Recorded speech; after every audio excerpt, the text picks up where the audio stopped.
bergers qui passaient dans les champs les veilles de la nuit pour garder leurs troupeaux. Et voici, un ange du Seigneur leur apparut, et la gloire du Seigneur resplendit autour d'eux. Ils furent saisis d'une grande frayeur. Mais l'ange leur dit, « Ne craignez point, car je vous annonce une bonne nouvelle, qui sera pour tout le peuple le sujet d'une grande joie. C'est aujourd'hui, dans la ville de David, il vous est né un sauveur, qui est le Christ, le Seigneur. Et voici, à quel signe vous le reconnaîtrez.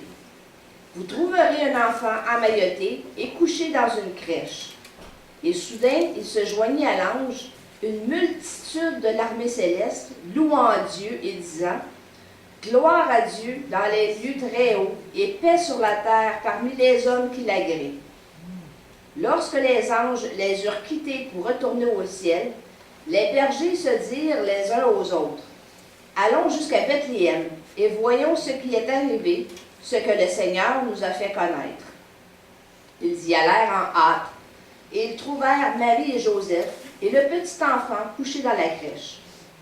Après l'avoir vu, ils racontèrent ce qui leur avait été dit au sujet de ce petit enfant.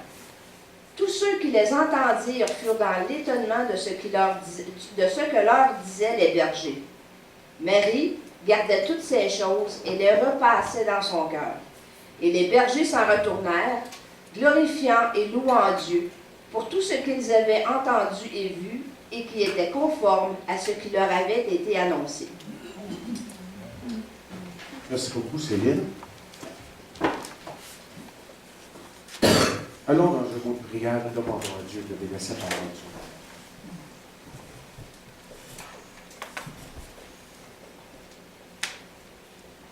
Notre Dieu Tout-Puissant, nous te remercions pour le privilège que nous avons d'être ici ce matin.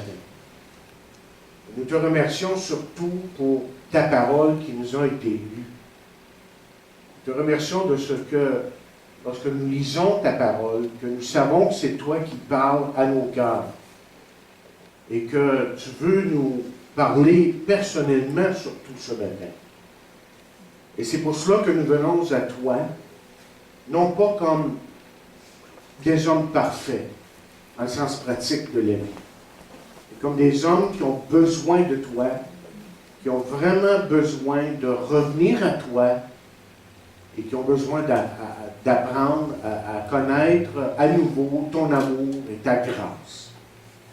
Et je prie ça pour chacun de nous, Père, parce que nous sommes tous des hommes.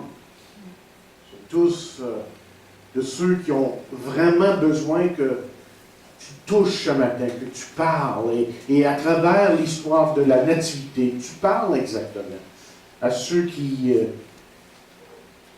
veulent s'approcher de toi. Tu parles, comme j'ai dit, exactement, précisément. Parce que tu veux tellement nous faire savoir jusqu'à quel point que tu nous aimes et que tu veux agir dans nos vies. Ô Seigneur, ouvre nos cœurs, ouvre notre entendement, compréhension des choses, afin que nous entendions ta voix. Et bénis aussi l'offrande que nous avons prise et qu'elle soit multipliée pour ton œuvre, Père, et que nous sachions, Seigneur, te reconnaître en toutes choses dans nos vies. Et nous prions dans le nom de Jésus et pour sa gloire. Amen. Amen. Alors, je vous annonce absolument rien de nouveau ce matin si je vous dis que c'est connu que le temps des fêtes est un temps très mouvementé dans la vie des gens. L'une des choses que les gens font, c'est de voyager. Pour les uns, c'est de se rendre dans la famille. Pour d'autres, c'est d'aller à différentes fonctions ou événements. Et pour d'autres encore, c'est un temps pour magasiner, pour acheter des cadeaux, évidemment. Saviez-vous que l'histoire de Noël est un récit, justement, de plusieurs voyages?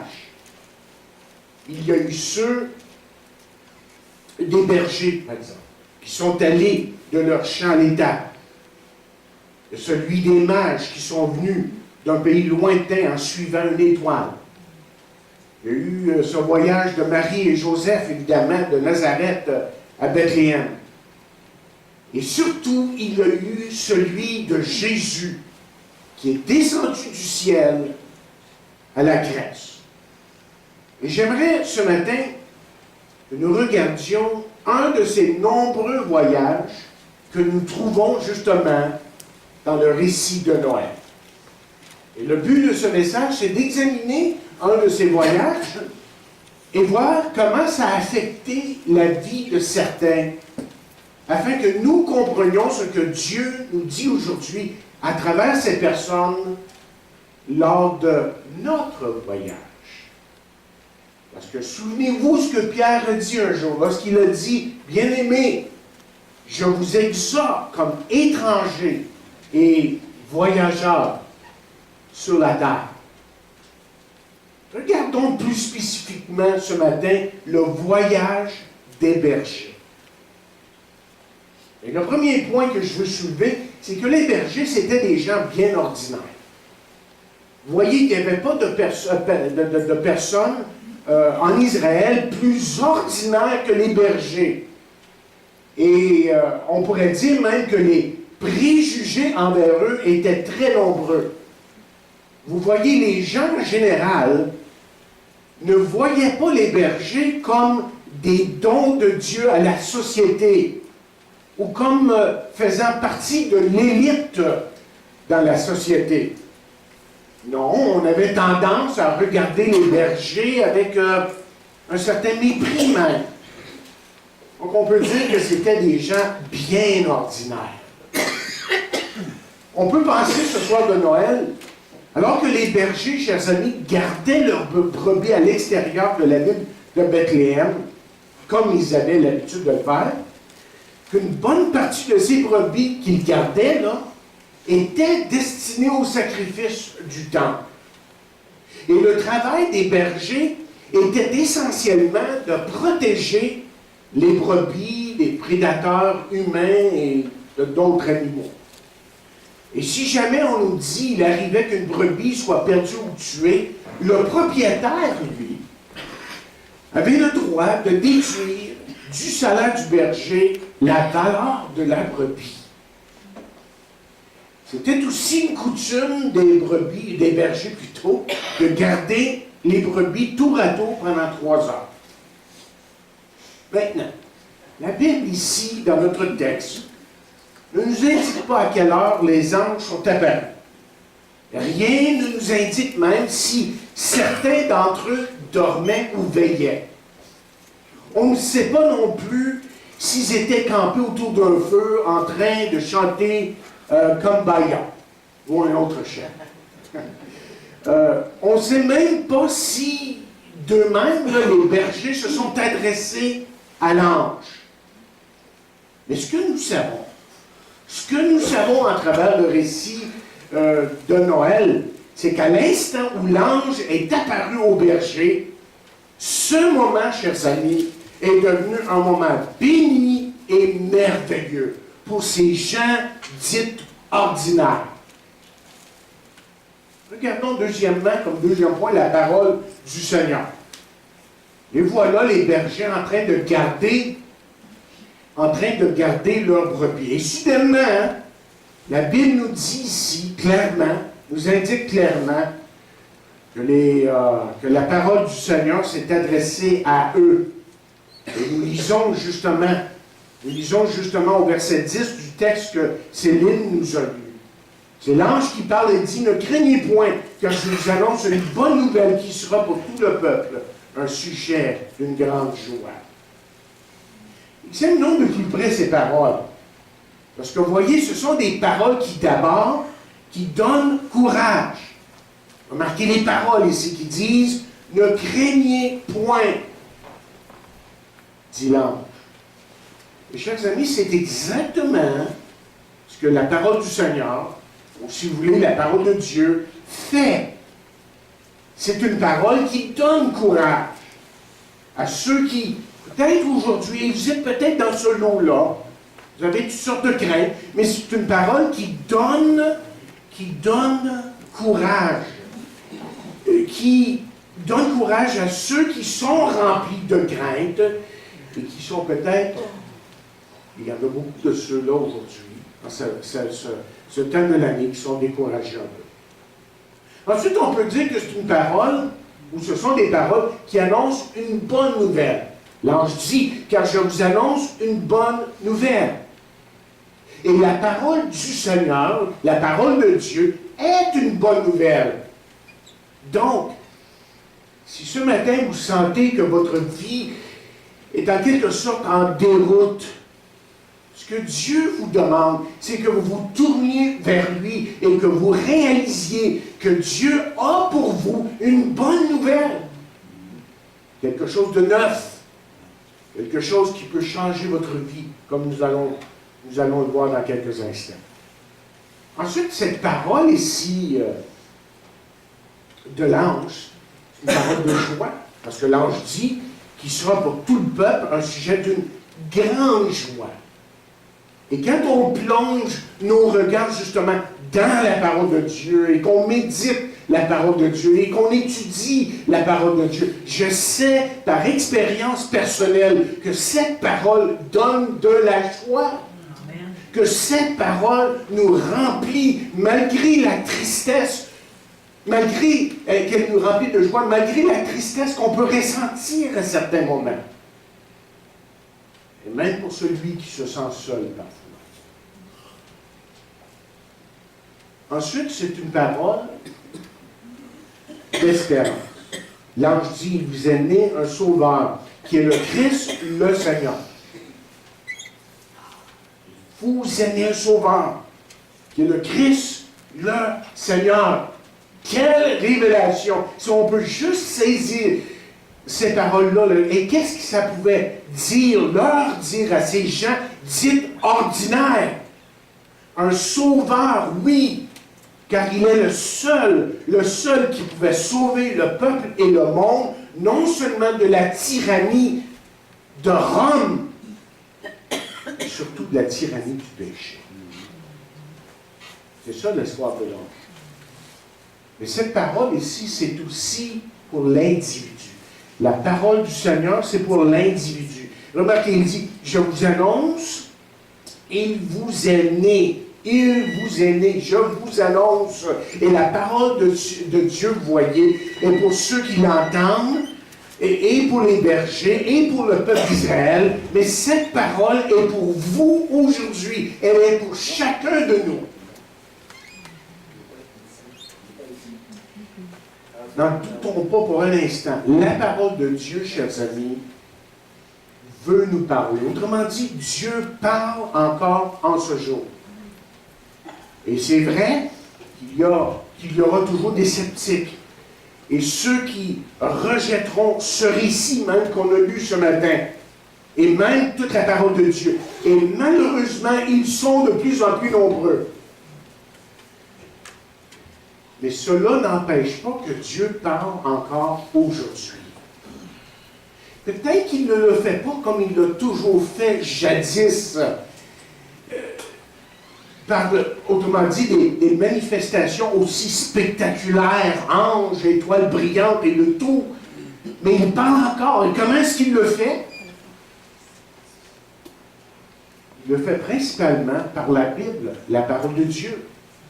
Vous voyez, ce livre ici que nous tenons en main et que nous lisons est une lettre d'amour que nous pouvons lire jour après jour et être rassurés que c'est Dieu qui parle. Évidemment, Dieu parle par les expériences de la vie. Et la vie est remplie d'expériences. Et vous faites des expériences. Et j'écrivais à mon garçon, justement, hier soir en courriel. J'ai dit, est-ce que Dieu est en train de te dire quelque chose à travers ça? Ce qui arrive dans ta vie maintenant.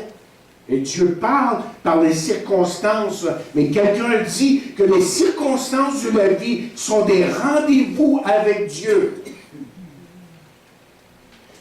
Et Dieu, évidemment, parle par le Saint-Esprit qui habite en nous. Il œuvre dans nos cœurs à travers quelqu'un. Et peut-être que ce quelqu'un nous apporte la parole de Dieu, une prédication, une exhortation. Peut-être par un livre qu'on est en train de lire, un écrivain, ou même par un chant, on est encouragé, on est exhorté, on veut aller de l'avant parce que Dieu parle encore aujourd'hui. Dieu parle encore aujourd'hui, il n'y a aucun doute de ça. Le problème, c'est qu'aujourd'hui, on est tellement, voyez, occupé par toutes sortes d'occupations journalières.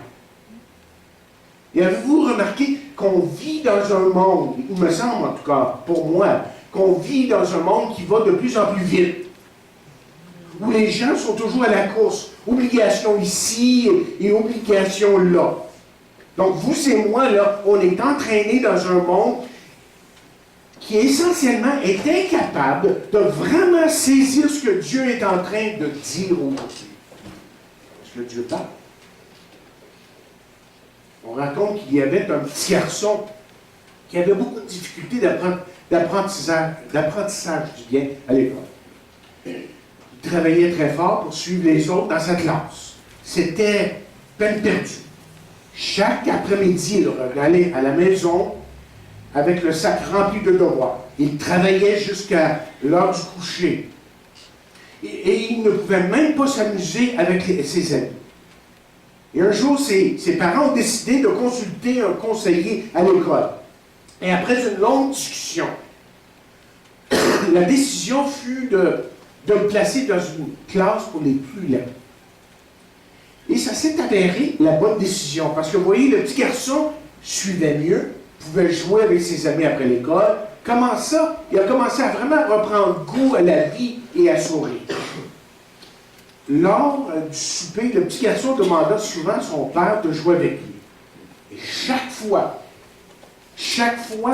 il recevait un refus. Et un certain soir, il demanda à son père encore une fois s'il pouvait jouer avec lui. Et le père lui dit, « Ah non, fiston, ma serviette est pleine, je dois travailler ce soir. » Exaspéré, le petit garçon lui dit, « Papa, n'aurais-tu pas besoin d'aller dans la classe des plus lents? »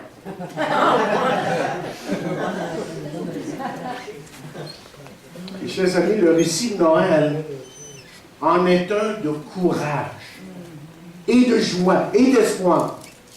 Mais la seule façon que vous et moi, nous allons découvrir ça, et que nous allons expérimenter ça, parce que ce n'est pas juste pour les autres, ça. Pour nous aujourd'hui, c'est si nous écoutons, si nous entendons la parole du Seigneur. Laissez-moi vous parler troisièmement d'une décision intentionnelle ici. Parce qu'il faut être réaliste quand même. Nous avons tous des engagements, des obligations qu'il nous faut absolument accomplir. Enfin, dire qu'il faut écouter Dieu, c'est bien, c'est spirituel, mais est-ce qu'en 2012, et de la manière qu'on vit nos vies, là, est-ce que c'est vraiment réaliste? C'est beaucoup plus facile de le dire que de le faire, me direz-vous. Alors, quelle est la solution? Et la solution, chers amis, c'est de se fixer un temps pour rencontrer Dieu. Autrement dit, il faut de façon intentionnelle, planifier de rencontrer Dieu. Et je me rappelle, il y a quelques années, notre réunion d'église avait comme thème l'Église intentionnelle. C'est-à-dire, si on veut que l'œuvre de Dieu avance, il faut être intentionnel. Il faut décider, aujourd'hui, voici ce que je fais. Quelques années de ça, il n'y a pas tellement longtemps, évidemment, j'ai été intentionnel. Je me suis dit, il faut commencer une nouvelle église à Saint-Jean. Et j'ai été intentionnel, on a décidé de le faire. On a dit, à partir de cette date, on commence. Et Dieu donne un résultat. Il faut être intentionnel. Il faut prendre le temps. Et c'est étrange, vous savez, comment on peut trouver le temps pour magasiner, pour regarder la télévision, jouer et même relaxer, mais qu'on a peu ou on ne donne que peu de temps à Dieu. Et c'est pour ça qu'il faut être intentionnel. Sans ça, on ne le fera pas. Si on ne décide pas de le faire. Et c'est pour ça que le psalmiste pouvait dire aussi, garde le silence devant l'Éternel et espère en lui. Oui, Dieu parle aujourd'hui, mais il faut prendre le temps de l'écouter. Sans ça, le temps nous échappe. Ça me rappelle une histoire qui vient à l'esprit. C'est un vieux cowboy qui, à un certain âge, avait parcouru le pays et qui avait eu plusieurs femmes dans sa vie. Il avait laissé sa femme et tout le reste. Et à un moment donné, il revient à sa première femme. À un moment donné, c'était fini. Et puis, sa femme, je ne sais pas comment ça s'est dit exactement. Je ne sais pas si c'est sa fille. Je pense que c'est sa fille qui lui parlait et qui lui disait, papa, ça se fait que quelque chose comme que tu as gaspillé tellement de temps. Puis là, je vais juste essayer de me rappeler l'histoire. Comment se fait-il que tu as été parti si longtemps? Je pense que c'était ça. Je dis, je ne savais pas que le temps passait. On peut tellement gaspiller son temps. Il faut être intentionnel pour Dieu et se décider pour lui. Et lorsqu'on se décide pour Dieu, Dieu agit à travers nous. Seulement, il y a un autre problème. Ce n'est pas juste le seul problème en ce qui a trait à notre écoute envers Dieu. C'est de savoir comment on écoute à Dieu. Écoute Dieu. Parce qu'on peut être très bien intentionnel, peut-être, dans nos décisions et peut-être manquer encore le but et de manquer quelque chose qui vient de la part de Dieu. Et la question, c'est comment est-ce que vous réagissez à la parole de Dieu?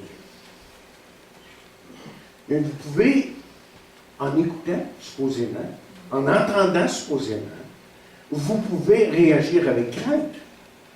Vous voyez, les bergers, ici, ont eu peur à un certain moment, c'est clair. Hein? L'ange leur dit, ne craignez point. Mais de quoi avait-il peur? Plusieurs, c'était quand même un spectacle assez spectaculaire, merci. Ça n'arrivait pas tous les jours. Là. Mais de quoi est-ce que vous avez peur ce matin? De ce que les autres diront, si vous décidez d'écouter peut-être la voix de Dieu, que ce que Dieu dit dans sa parole ne pourrait pas marcher pour vous. Regardez les autres, oh non, ça ne peut pas m'arriver. C'est peut-être ça votre attitude. C'est peut-être ça qui fait que vous avancez vers les choses de Dieu avec crainte. Ou vous écoutez en doutant. Et les bergers auraient pu douter. Après tout, c'était tellement incroyable, spectaculaire ce qui leur arrivait. Et malheureusement, beaucoup, vous voyez, entendent la parole de Dieu et la mettent en doute. Ils doutent de la parole de Dieu. On peut juste prendre la question du salut, d'être sauvé, hein, quand on annonce la parole de Dieu. Et lorsqu'on dit aux gens qu'il faut simplement mettre sa foi en Jésus-Christ et croire en lui, les gens tout de suite nous questionnent et nous disent, je veux dire, j'ai pas besoin d'aller à l'église, de faire de mon mieux, de faire ceci et cela. Et les gens sont tout à fait émerveillés et doutent que ça peut être si simple.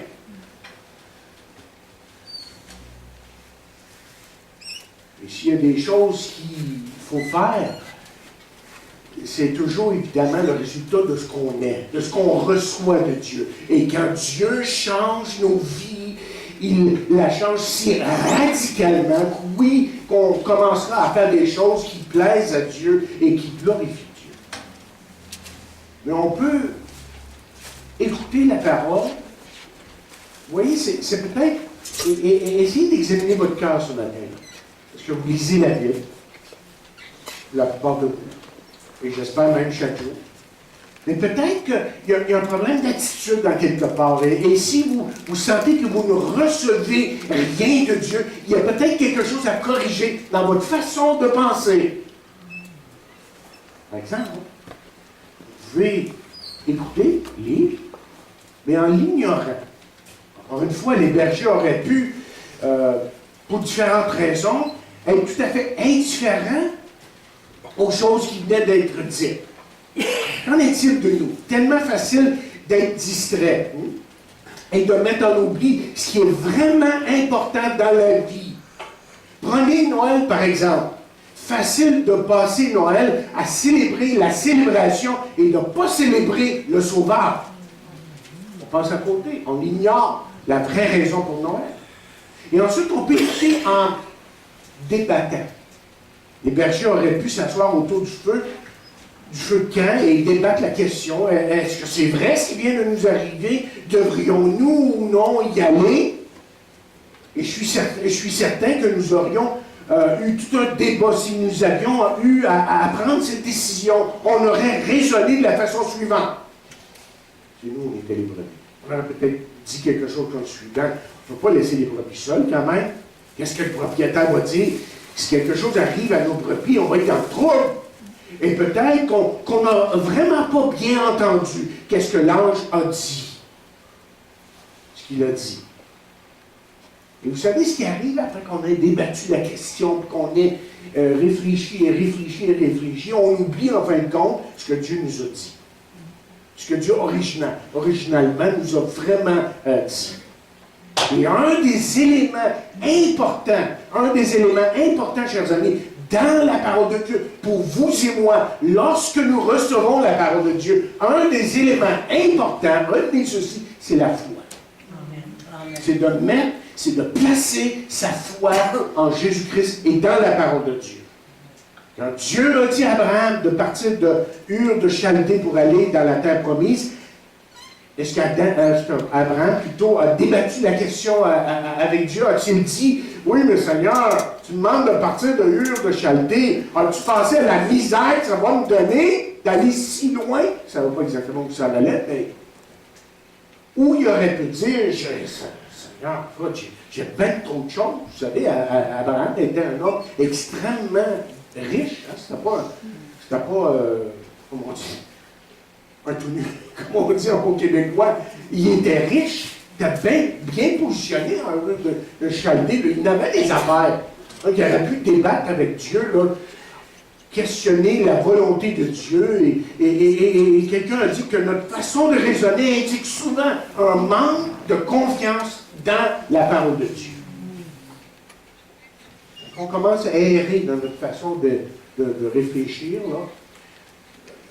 Notre manque évidemment, notre foi diminue.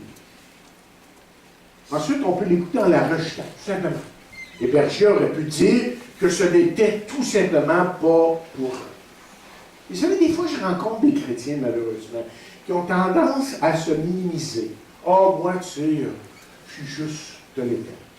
Dieu ne peut pas vraiment travailler à travers moi. » Quand c'est tout à fait le contraire. Les gens peuvent rejeter la parole pour différentes raisons. Et l'une des raisons qui fait que les gens refusent la parole de Dieu, c'est très souvent, j'ai l'impression, même sans être conscient des fois, c'est qu'ils ne veulent pas changer. Parce que si vous venez à Jésus-Christ sincèrement, le Saint-Esprit va vous transformer. Amen. Une vie de péché sera transformée à une vie de sainteté. Amen. Et une vie de médiocrité spirituelle sera transformée à une vie de puissance et d'amour pour Dieu et même pour son prochain. Amen. Et ça, vous voyez, pour certains, j'ai l'impression que pour certains, que ça peut paraître un petit peu dangereux. Parce que vous voyez, lorsque Dieu commence à transformer des choses dans vos vies, ça peut déranger le courant normal de votre vie. Écoutez, celui qui rejette, quelqu'un a écrit, celui qui rejette la parole de Dieu, dit qu'il y a quelque chose de mieux que ce que Dieu, que lui a quelque chose de mieux que ce que Dieu peut lui donner. Quelqu'un a raconté l'histoire suivante. C'est l'histoire d'un berger. C'est vraiment juste une histoire pour faire un point ici. C'est l'histoire d'un berger qui, dans son adolescence, était là lorsque Jésus est né. Il est maintenant rendu âgé. Un jour, avec son petit-fils, assis sur son genou, il se met à raconter ce qui était arrivé à Bethléem le soir de Noël. Un jour, dit-il, lorsque j'étais un peu plus vieux que toi, j'étais dans les champs avec les autres bergers, et voici qu'un ange apparut dans une grande lumière et dit, ne craignez point, voici, vous avez un sauveur qui est le Christ, le Seigneur. Les lèvres du vieillard cessèrent de bouger, et il fut dans le silence. Le petit garçon le regarda, les yeux tout grands ouverts, et d'un air perplexe lui dit, « Et grand-papa, est-ce que c'est toi? Qu'as-tu fait après avoir entendu la bonne nouvelle?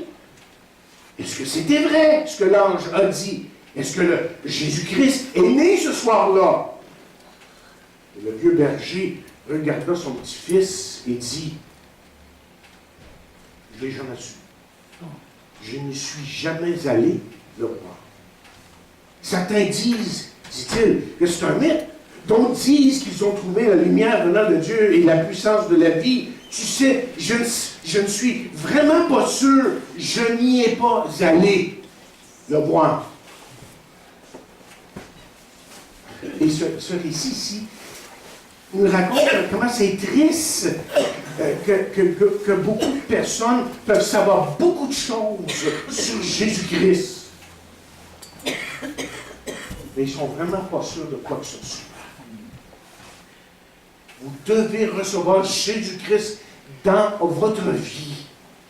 Et c'est le Saint-Esprit lui-même, voyez, qui va vous le confirmer. Et c'est pour ça que nous pouvons lire dans la parole de Dieu ceci.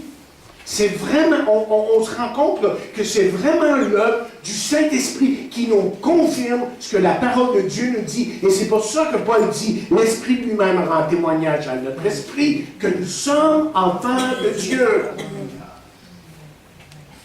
Il va écouter ceci ailleurs. Or, nous n'avons pas reçu l'Esprit du monde, mais l'Esprit qui vient de Dieu, afin que nous connaissions les choses que Dieu nous a données par sa grâce. Vous savez, depuis qu'on est ensemble, plusieurs d'entre vous, là, on a étudié plusieurs sujets importants. Dernièrement, on a fini, on n'a pas tout couvert, mais on a fini pour le moment, la Christologie, la doctrine de Christ, et comment c'est important de savoir qui il est, qu'est-ce qu'il représente, qui il est exactement. Il y a tellement de choses qui se disent de Jésus qui sont faux, même dans les églises évangéliques. Et vous savez, si on n'est pas convaincu par le Saint-Esprit de ces choses-là, on sera toujours dans le doute. Amen. C'est le Saint-Esprit qui convainc en fin de compte. Et ce que je veux vous dire, ce que je veux que vous compreniez aujourd'hui, c'est que Dieu parle encore aujourd'hui. Et il le fait par cette conviction certaine, cette certitude que le Saint-Esprit nous donne en nous. Allons plus loin avec les bergers. Je vais juste développer un petit peu en terminant ce matin. La foi des bergers. C'était des hommes de foi. Parce que vous voyez, j'ai une bonne nouvelle pour vous. Les bergers, en cette nuit de Noël, là, ne ressemblent en rien à tout ce que je viens de dire, à ceux qui ont mis en doute la parole de Dieu. Parce que le voyage des bergers a été fait, effectivement, par la foi. C'était des hommes de foi. Et la Bible nous dit qu'ils se sont même empressés. Ils n'ont pas dit, ils pensaient une minute, là. Une couple d'heure avant d'y aller. Non, la Bible dit qu'ils se sont empressés pour aller voir l'enfant. Et voilà ce que Dieu nous demande à nous aujourd'hui. Vous voyez, il nous demande d'avoir la même attitude, simplement. Le même empressement. Et il nous demande d'avoir la même foi. La question qui pourrait se poser, c'est qu'est-ce que ça leur a donné tout cela? D'aller voir l'enfant. Il y a plusieurs choses, et j'énonce très vite. D'abord, ils ont vu Jésus. Les voilà autour de la crèche. Les voilà, et je répète ce que je viens de dire, les voilà, eux qui sont devant la crèche. Et qui sont-ils? Mais dans ce temps-là, c'était littéralement les bergers, là, c'était la revue de la société. Vous vous rappelez ce que j'ai dit au début? Ils étaient regardés avec mépris, dédain. On ne se rapprochait pas de ces gens-là. Ces gens-là allaient, je ne me trompe pas, je ne l'ai pas mis dans mon message, mais je ne me trompe pas, ils ne pouvaient pas aller dans le temple, ces gens-là. C'était des gens qui étaient foncièrement rejetés. Et chers amis, ces rebuts de société sont les invités d'honneur du tout Dieu Tout-Puissant. Ceux qui étaient rejetés, Dieu les reçoit. Parce qu'il les aime comme les autres. Et ensuite, ce que je vois ici, c'est qu'ils l'ont dit à d'autres, au verset 17. Ils sont allés à d'autres pour parler. Les bergers étaient tellement émerveillés qu'ils ont été incapables de contenir leur joie. Il fallait qu'ils le disent à d'autres. Et je ne sais pas si vous pouvez le voir dans votre esprit, là, les voir, là. Malgré une odeur terrible qui se dégage de ces hommes, ça ne sentait pas bon. Les bergers, ça ne sentait pas bon. Okay? Malgré une odeur terrible qui se dégage de ces hommes, parce qu'ils étaient constamment avec les brebis, ils arrêtent les gens sur la rue pour leur dire que le Sauveur est né. Et sûrement que certaines personnes font la remarque qu'ils sont un peu fous par bord. Mais les bergers, eux, savent très bien qu'ils ont été témoins d'un événement important, merveilleux et glorieux. Et ensuite, la troisième chose que je trouve ici, c'est que ces hommes-là, après avoir vu Jésus, sont retournés chez eux en hommes transformés. Et je veux que vous saisissiez ce qui se passe ici. C'est très important, parce qu'il y en a ici qui vivent des choses extrêmement difficiles. Je veux que vous compreniez ce qui arrive ici. Comprenez-moi bien.